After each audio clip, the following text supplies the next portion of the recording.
everyone, it's Jenny at JC Cards. Today I'm joining you with 4 ways to use pattern paper. I'm going to be creating these 4 cards that you see here using ink blending, embossing, die cutting and inlaid die cutting. And I'm using these 2 pattern papers here that have been recently released as part of Catherine Pooler Design's Tropical Treasures new collection. So this first set is called Spring in Bloom. You've seen me use Catherine's pattern papers before, and I can't sing their praises enough. They're £80. It's almost like cardstock. And I love the way that she lists on the front of the packs what colours are used in the papers so that you know which inks you can coordinate them with. And I often do that when I'm making cards with these papers.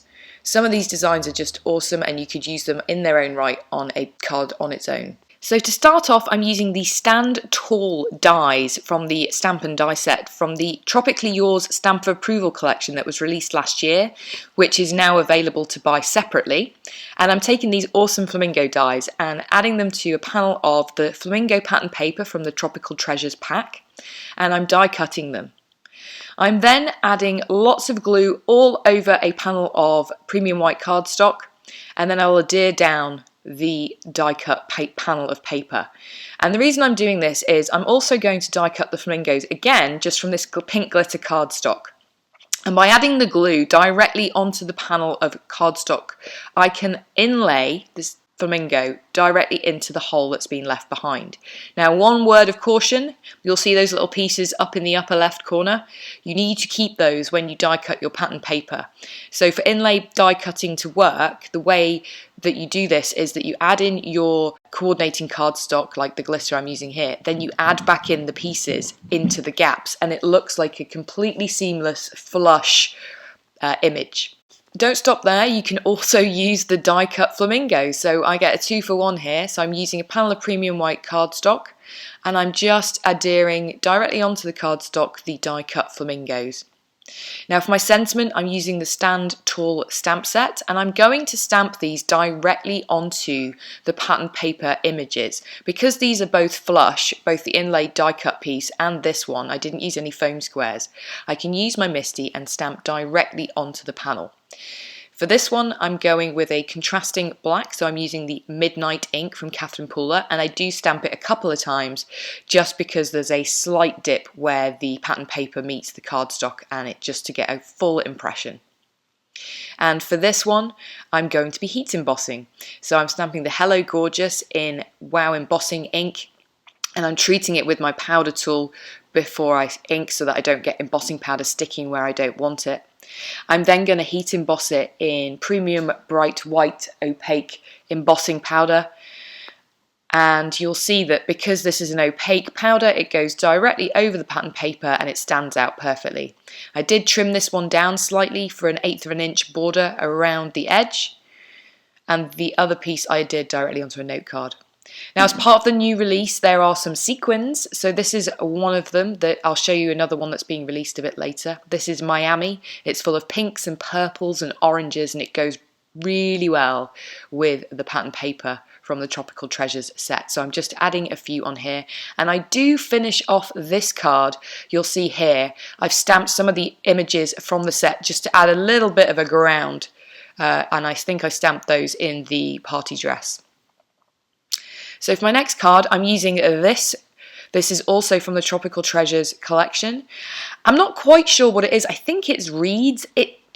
This one kind of makes my eyes go funny. But when you die cut it with the new cover plate to the point, doesn't that look great? It looks exactly like reeds, you know, sort of where a bird might hide. So for this one, I am adhering this directly down onto a white note card. And then I'm going to pull out the Parrot from the Toucan Do It stamp set. I'm using my Big Mama block to keep that pressed flat while it dries. So this is a great stamp set. I love the toucan, I love the parrot. Actually, this might be a cockatiel. But I've coloured this in with my Zig blender pen and Catherine Pooler ink. So I've used Rockin' Red, Lime Ricky, I think there's some Garden Party in there.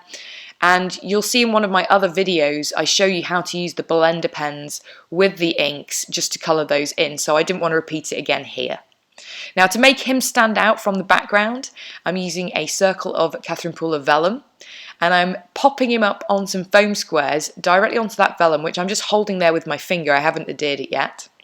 And because of this, I'm going to add liquid adhesive behind him, and that way I can hold the vellum onto the panel without any of the adhesive showing, because as we all know, sticking down vellum without any glue showing is a nightmare. And then I'm just going to trim off the edge of the circle with my scissors. Now, I wanted the sentiment, which I'm using also from the same stamp set, to coordinate with the pattern paper. So what I'm going to be doing is taking some premium white and smushing down my ink pad. This is Garden Party, which coordinates with the pattern papers, and I'm heat drying it and treating it with a powder tool. So I'm creating my own coloured cardstock. I'm then going to heat emboss in white the You're So Tweet, because it goes with the cockatiel, You're So Tweet sentiment, and heat emboss that in white. And you do have to make sure that the ink is fully dried before you attempt heat embossing on it, otherwise you are going to get a bit of a hot mess when it comes to adding your embossing powder. So I'm using the same white embossing powder as before, and then I'm just trimming out the sentiment into a flag with my trimmer. I've trimmed it a little bit down with my cutter bees, and then I'm just going to hide it behind the cockatiel with some foam tape.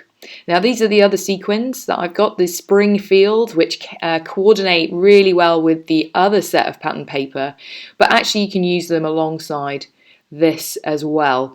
It has some greens in it, has some clear sparkling florals, I think it has some purples. It's kind of soft colours, but I like the green that really coordinated well, and I'm just adding some glitter green Nouveau drops as well. So for my final card, I'm going back to the Spring in Bloom patterned paper, and I'm going to be heat embossing this large image from the 1 in a Million Mum Floral stamp set.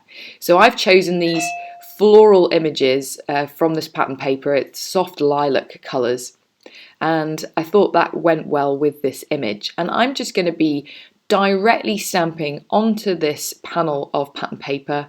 I'm inking up my image with Wow Embossing ink, and then obviously I'm treating it again with my powder tool. I stamped this again a couple of times. I did edit out one of the stampings, just to make sure you get a clean impression, which you can't really see when you're stamping with embossing ink because it's clear. I'm then using metallic silver superfine embossing powder to heat emboss my image. You don't really have to use superfine, this is just what I had in my stash because it's quite a clear-cut image here. And I thought the silver went well with the pale lilac colours that are on this cardstock. And I've done this in the past where I heat emboss directly onto pattern paper, and you don't have to colour in the image at all. You could completely leave it like that because it's beautiful in its own right. But we're going to step it up a little. I'm going to be doing some ink blending.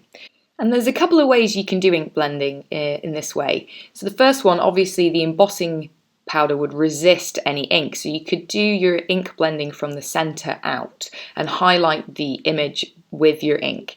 I'm actually going to do it the other way. I'm going around the edge, so I'm using Sweet 16 and Pixie Dust, which are a couple of the purples that are listed on the front of the paper pack, and I thought they'd go really well with this pattern paper. So I'm going around all the way with Sweet 16.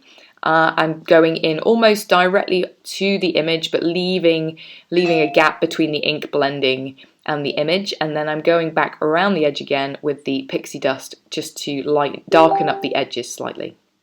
I'm then heat embossing You Are 1 in a Million, the sentiment from the set in white, onto the Smoke and Mirrors grey cardstock by Catherine Pooler. I popped it up on foam tape, and I've also die cut this Mom die, that's also part of the new release. I stacked it 3 times with liquid adhesive and then adhered it directly over the image. And I thought that kind of finished the card without too much embellishment and lets the heat embossing stand out. I hope you've enjoyed this video. If you did, I'd love it if you subscribe to my channel. Please click the bell to be reminded when I have new videos, and here's a couple of others you might enjoy. Have an awesome day. Bye.